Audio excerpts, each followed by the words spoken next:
Maiksi lang ang buhay, isang bagay na alam nating lahat. Mailan na nga tayong naitampok na rap artist ang nakapagpatunay sa ganitong kasabihan. Kabilang na si Tupac, Eazy-E at XXXTentacion. Ngayon naman ay ating alamin ang naging buhay ng rap artist na si Juice WRLD na sa edad na 21 ay binawian ng buhay. Pero bago tayo magpatuloy ay shoutout muna sa nag-request ng content natin ngayon. Shoutout sa iyo Algaba Jan Joshua.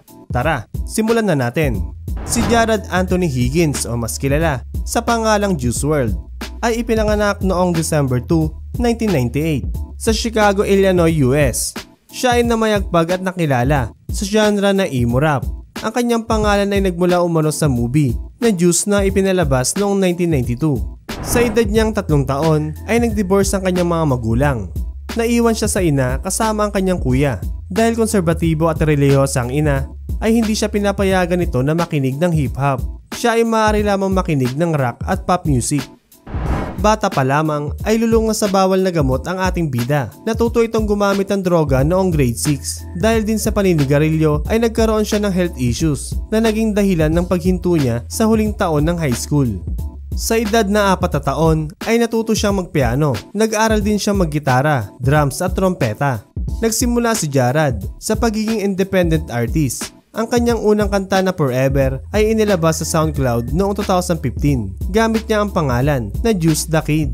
Di nagtagal ay pinalitan niya ito at ginamit ang Juice WRLD dahil na rin sa paghanga at inspirasyon sa karakter ni Tupac sa movie na Juice. 2017 nang pumirma siya ng recording contract sa Grade A Productions at Interscope Records. Mas nakilala siya sa kanyang kantang Lucid Dreams na nag-Diamond Certified at nag-number 2 sa Billboard Hot 100. Ang kantang Robbery na kabilang sa kanyang second album noong 2019 ay naging number 1 sa US Billboard 200. Naglabas din siya ng EP na may titulong Too Soon. Ang EP na ito ay alay sa mga namayapang rapper na sina Lil Peep at XXXTentacion. Si Juice WRLD at XXXTentacion ay magkaibigan. Kaya naman ang cover ng kanta ay screenshot mula sa huling pag-uusap nilang dalawa. Marami pang nailabas na kanta at nakakulab ang ating bida.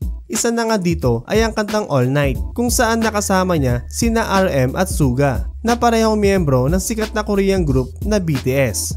Ang huling kanta na kanyang nagawa ay ang kantang Bandit kasama si NBA Youngboy na nirelease noong October 2019. December 8, 2019 ay nakasakay si Juice WRLD sa isang private jet.